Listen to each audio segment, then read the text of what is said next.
Welcome to today's Global Connections program. I'm Bill Miller. What is the United Nations Global Compact doing to help empower women as well as to combat climate change and illiteracy and poverty?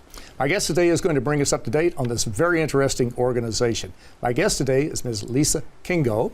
Ms. Lise Kingo, a Danish national, is the CEO and Executive Director of the UN Global Compact program. Ms. Kingo was most recently the Chief of Staff, Executive Vice President, and member of the Executive Management in Novo Nordisk Pharmaceuticals. Ms. Lise Kingo, welcome to today's Global Connections program. Thanthis is so much. I appreciate you. Well, I should say welcome back. We Thank just you. did this 2 short years ago. Yeah. Great to have you back. Let's talk about the UN Global Compact. This is an extremely interesting program. It's an important program. When was it formed and why was it formed? The UN Global Compact was formed back in the year 2000 by the former Secretary General Kofi Annan, basically with the purpose of giving human globalization a more human face.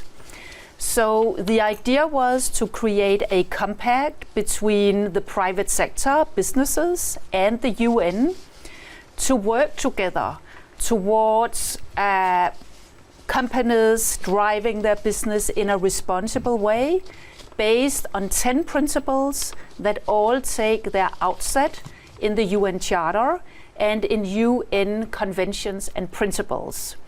So our 10 principles relate to the environment, to labor, to human rights, and to anti-corruption. And all companies that join the Global Compact commit themselves to integrate these 10 principles in the way they run their business.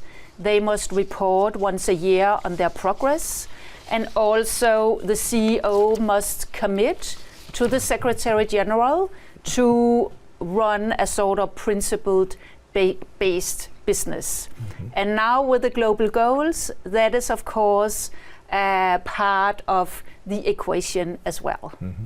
And our viewers can go to your website, www.unglobalcompact.org, to get more information about your programs. You were talking about, we're going to get into your 10 principles in a minute in the 4 basic areas, but I'm curious, you're working with the private sector, bringing private sector businesses involved into working on these problems. How many businesses are you working with right now? I know it changes, that number will fluctuate, but how many are involved? At the moment, we have more than 9,500 companies across the world, big and small companies within all industries. And then on top of that, we have more than 3,000 organizations from civil society. So in all, we are more than 13,000 participants, which makes the UN Global Compact the largest sustainable business initiative in the world. It certainly is. Now, if somebody watching our program has a business and they would like to be involved, how can they do that? The first step is to write a letter to the Secretary General to commit to run their business according to the 10 principles and to take inspiration from the global goals that we are all sort of very inspired from.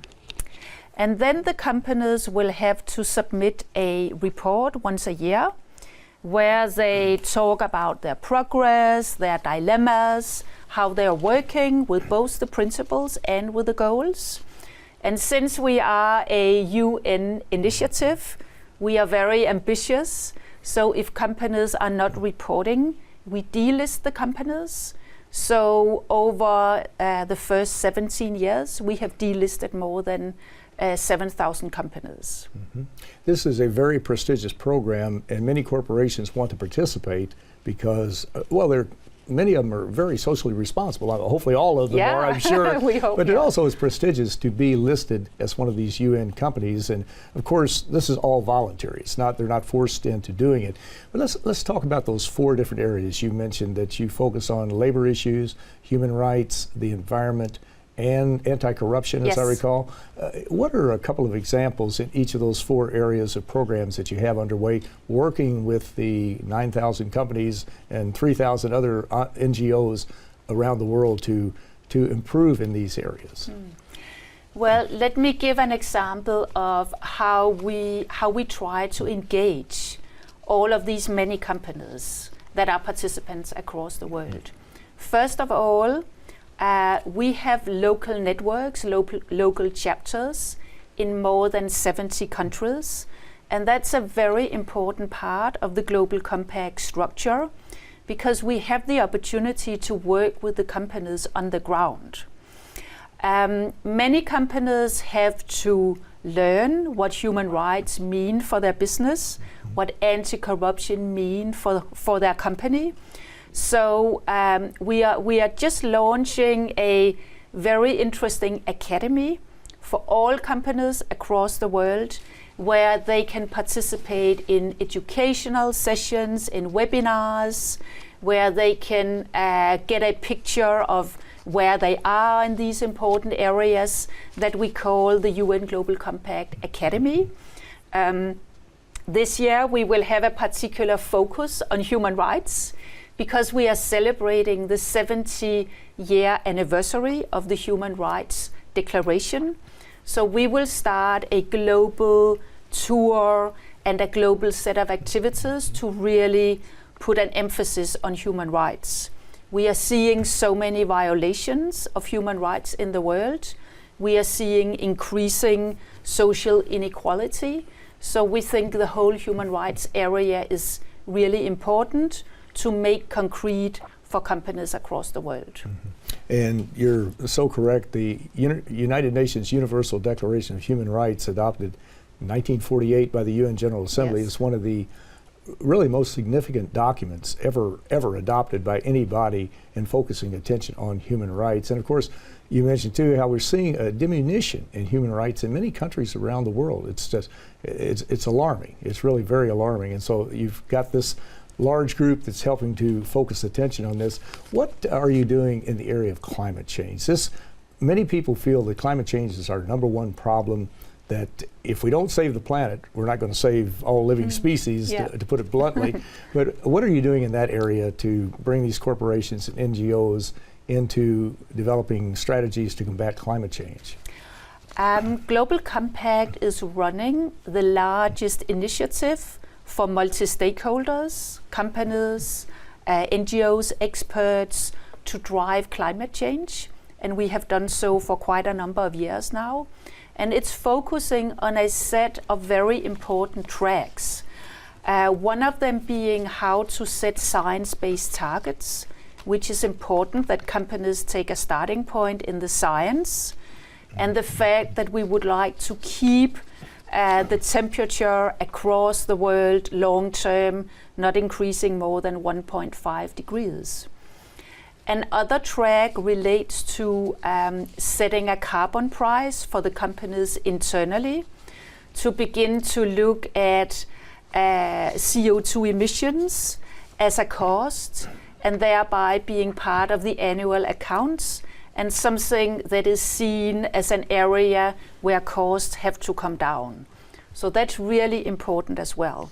We are also engaging many of our local networks in how to do climate initiatives on the ground in different countries across the world, because we feel it's very important that we make global goals local business.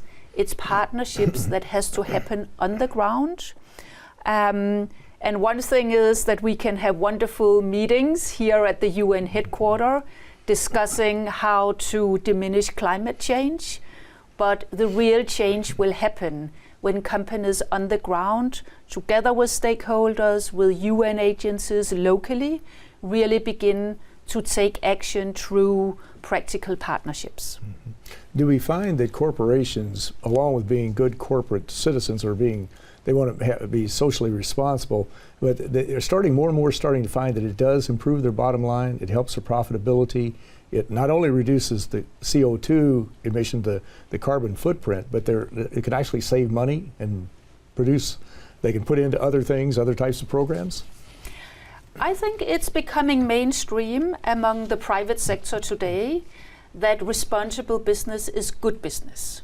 There are so many stakeholders that require from companies that they have a solid approach to environment, human rights, anti-corruption, and it's being part of the requirements that the investment community put to the companies as well. So many companies are doing integrated reporting where they talk about their financial performance, their social, their environmental performance. So it's basically the performance on all the 10 principles plus the business that is their sort of final result. And that's also why we are seeing the global goals being adopted so well across the business community, because the goals are seen as an opportunity to turn risks into business opportunities for the companies. The goals set a very nice direction of the focus areas that we will see in the future. And we are seeing many companies integrating the goals in their business strategies and basically building their business strategies around the goals. So that's very positive. It certainly is. Now, the other area you mentioned, labor standards or labor arrangements, and of course we've seen with globalization and with a variety of other factors coming together, there's been a diminution in the influence of labor unions. There's been a reduction in the working conditions, or worsening, I should say, working conditions for laborers in many parts of the world, including the United States in many areas. What are you doing in this with this particular issue? We have a very interesting so-called action platform for business and stakeholders that is called Decent Work in the Supply Chain. And the whole purpose is to look at how human rights and decent work can be ensured in the supply chain of businesses. To many companies, one of the biggest risks in their sustainability approach is their supply chain, because it's difficult to control. It's outside the company. So companies are very eager to learn from each other how they can manage their supply chain in the most responsible way. And I'm very happy to see more and more companies asking all their suppliers to sign up to the UN Global Compact, because they want to make sure that all their suppliers are also living up to the 10 principles and reporting on their performance in this area. Well, you're watching Global Connections Television, which is a privately funded, independently produced program. The opinions expressed on Global Connections are solely those of the moderator and his guest. We would invite our viewers to go to our website at www.globalconnectionstelevision.com to view previous programs. Also, if you're involved with a PBS or community access television station, or perhaps you're with some type of educational institution that has an intra-campus television hookup, or you just have a website and you'd like to share our programs, please feel free to do so. Global Connections Television is provided free of charge at no cost as a public service to help us better understand international issues and how they impact our lives. Today we're taking a look at the United Nations Global Compact program and really many of the interesting initiatives that they have underway. My guest today is Ms. Lise Kingo, who is the CEO and Executive Director of the United Nations Global Compact. We've covered 3 of the 4 topics. I think the only one we left out was corruption. Is that right? Have we, what are we doing in the anti-corruption area? It's very nice with the new set of global goals that we have a goal that deals with good governance, because that very clearly links to anti-corruption and how we can create the optimal governance in various countries. So that has added new inspiration to the whole anti-corruption agenda. And in some parts of the world, it's a big challenge for companies how they can help promote and make more visible that corruption activities are going on, and how much of the GDP of a country actually disappears into corruption.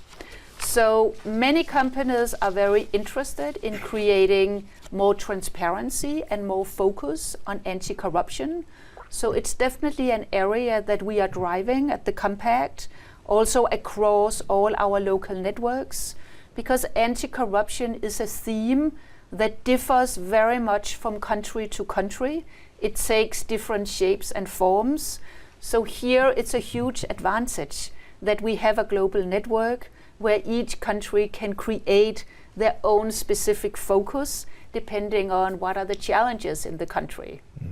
You've referenced the development goals, which are really very important, Sustainable Development Goals Yes. and the Development Agenda for 2030, and there are 17 logical, practical, measurable goals that really are actually available to us to achieve, to reduce or to eliminate poverty, to eliminate hunger, to combat climate change. But one goal, goal number 5, deals with empowering women and women and girls. How important is that goal, and what are you doing in that particular area? Gender equality is hugely important. And I have brought a brand new report that I want to show you today, which is called the Global Opportunity Report, where Global Compact, together with Sustainia and DNVGL in Norway, every year maps what are the biggest 5 risks for the world and how can they be turned into opportunities, based on more than 5,000 interviews with large and small companies across the world. The biggest risks identified again this year is inequality. And gender inequality plays a huge role. It's basically half of the world's population, the women, that are not activated to participate in creating economic growth. There's a $28 trillion upside in empowering women. So it's only an upside, and it would be amazing if we could all really focus on goal 5 and other goals relating to gender equality. And in this report, we're actually showing examples of many companies that are already activating women, or where women are actually the entrepreneurs that can help drive this development. So again here, I think you mentioned a huge risk in society, a lack of gender equality. Here we try to show how that risk can be turned into opportunities if we activate business in the right way. Now, is this report on the unglobalcompact.org website? It certainly is. People for can go there everyone and pick to it up. see. Okay, Yeah. very good, yes. What have you found as far as helping to empower women, to educate them, to help them develop economic power, to have political power within their communities? How is that such a transformational factor as far as not only improving the plight of the female, but also the family and the community and perhaps the whole country? Are there studies that tie into that? Well, there are many studies that put really good numbers to how much economic growth we could activate if we could activate women. And as I mentioned before, there's a $28 trillion upside in actually doing this. On the other hand, there are still many countries across the world that have legislation in place that prevents women from owning land, from owning their companies. So there are many barriers. I think there's also still in many businesses an unconscious bias towards women and what they are able to do. So we are actually seeing a declining trend in how many women are on company boards or are senior management CEOs in companies. And we have seen that development actually moving backwards for the last couple of years, which is very worrying. So at the UN Global Compact, we are promoting what we call the women empowerment principles that are helping companies identify areas where they can improve women empowerment in their organizations. And we have developed a tool where companies can measure how they are actually doing on these 7 principles. And I think for many companies, it was a little bit of a surprise that we also want them to look at how many female company owners they have in their supply chain. So all the time there are new issues and new areas coming up for companies to deal with. So on the International Women's Day on the 8th of March, we are going to do a big awareness campaign again around the women empowerment principles and the tool where you can actually measure in a very simple way how you are doing. We think it's very important that companies have a good understanding of how they are faring in reality and what impact they have on the social development in the world. It's very important to do a reality check It and is. to see where you are at this particular Yes. point in time. Well, these are great ideas. Who are some of your partners? I know obviously the 9,000 businesses and the 3,000 non-governmental organizations, but do you have other partners who are working with you on this project or many of these projects? Yes, we always have partners working with us in all areas, no matter if it's climate, gender, oceans, and particularly on the gender side, we work very closely with the UN Women and a set of UN agencies, because we are many in this organization that focus on women. We also work with knowledge organizations across the world, such as Catalyst, that have great experience in how to promote gender awareness in companies.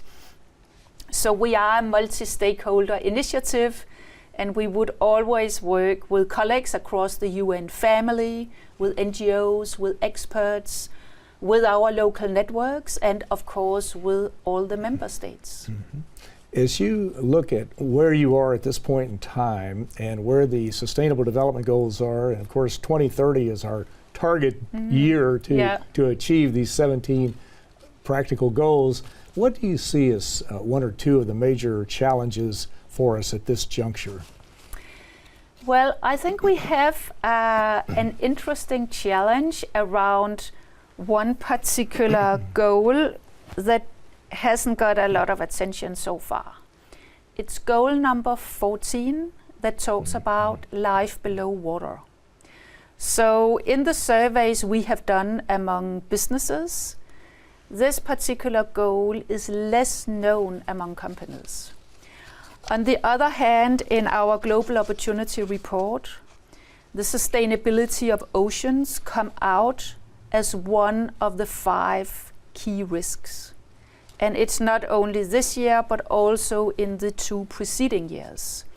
So the situation of the oceans is under huge pressure, not only in terms of plastics in the oceans, but also in terms of the link to climate change and the situation around coral reefs that are dying across the world.